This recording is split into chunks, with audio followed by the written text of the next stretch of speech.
Huh? Yeah, it's still not recording, is it? Still recording? Hello! Mr. Fleming, did you begin the recording? Stop. I believe it doesn't really matter. I can edit it. Okay. I forgot my notebook. No, I haven't. You vouch always with you.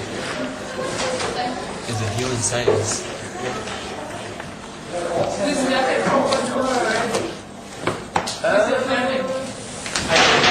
I wanted to review. Okay. So last time we met, we talked about DNA profiling and what it can be used for. What I want you to do is tell me. Tell you? What I want you to do is tell me if you find a small piece of evidence, whether it's a piece of hair, a little piece of blood, a flake of skin, saliva, somebody bites somebody, or maybe they were eating something and they left some saliva on a spoon or a fork or a knife. Yuck. What would you do to see if it was really rabbits? Hey, were you? And what would you do? It's all food on it. Oh, because of you. You can do DNA profiling. You that's what I did. Okay. No, but remember the steps. You have to go. You have to go from the small sample to get enough to do a good gel electrophoresis. All right. So what I want you to do is tell me the steps that you would do. What steps would you take from the very first piece of evidence? A drop of saliva, a cheek cell, something. Yeah. What's the first thing you would do? First thing you First thing is DNA. Okay, DNA. DNA profiling. But you only have such a little amount of DNA. How are you going to make enough of it? So you Can you Joyce? use the PCR to make copies. You have to use this PCR technique. You watch the quick video of when you heat it up and it shakes and you break the hydrogen bonds. Remember this? Yeah. So yeah, you have to use PCR. And you make billions and billions of copies of this DNA. No good. Then what? Then you could now start the DNA profiling and the surface And then ones are the fastest ones. Right. So you take a known sample, you take your suspect samples, you drop it in the gel electrode or the gel, you turn it on, you get your positive, negative charge, and it travels through. Okay, whatever. If you found someone's DNA and you tested it, yeah? But then you need. How would you know that it's that person? It's downstairs, because No, I bought it. on the benches. You didn't bring it. I just on the benches. I didn't. You didn't drink it? I have the same problem. I had my bag. It's called senility. It's at such a young age. It's such a shame. So what was your question? If you find So tell me, if you have such a small sample, you forgot. Oh my goodness, it's everybody's got it. All right, so maybe it'll come to you later. The next, we did this last time we met. We talked about this objective. Describe the application of DNA profiling, determine paternity suits, right? Is it the dad, is it not? Also forensic investigations. We already went. We did this, so I'll just review it. So we talked about paternity profiling, is it really the father? We talked about forensic, discover it's a murder or something.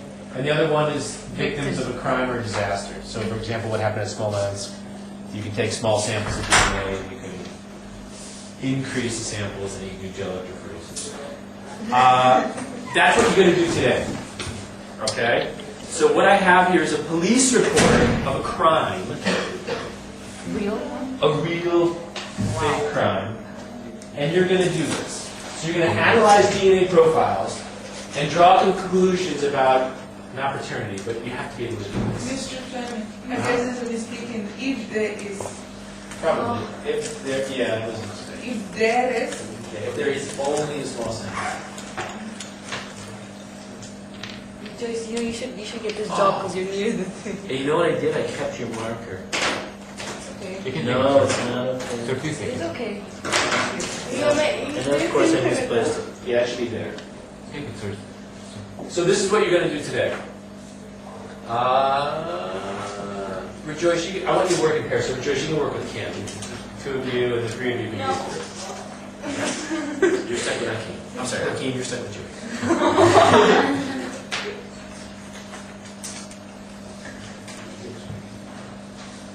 What I'm going to do is I'm going to hand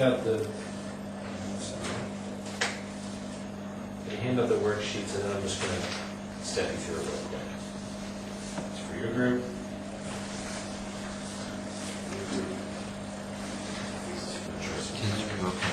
Stop messing up. For Hakeem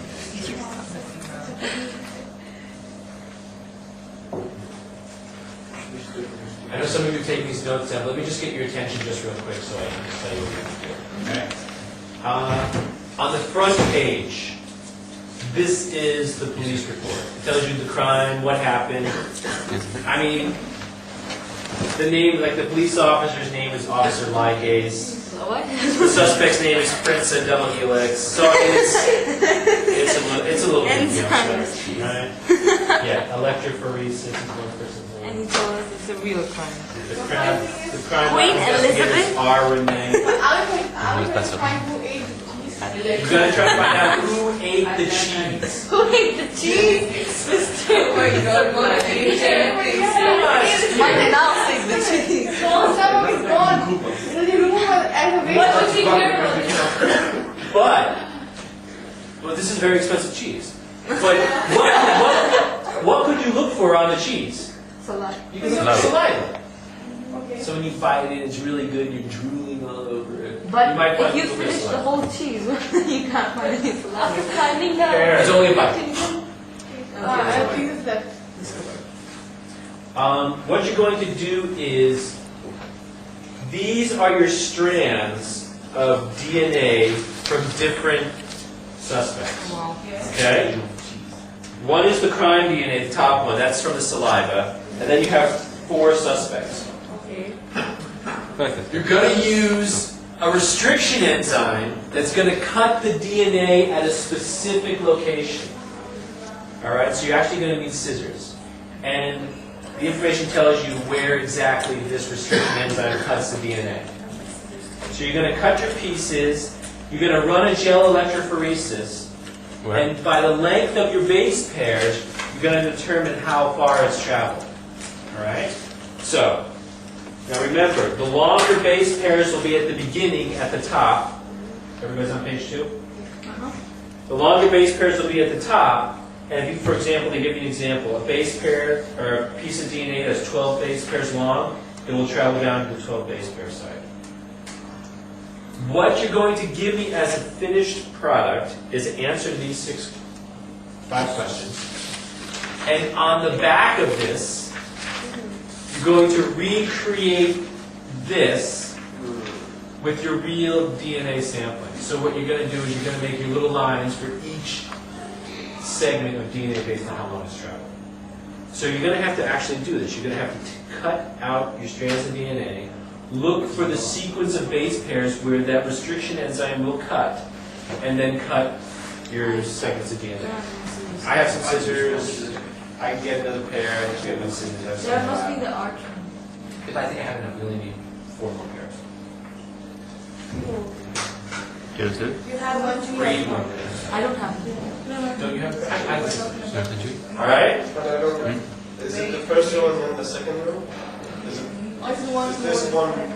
So- count as one, or do we have to cut? It's double. So cut out your whole. Yeah, you have a double strand of DNA. It's a double strand.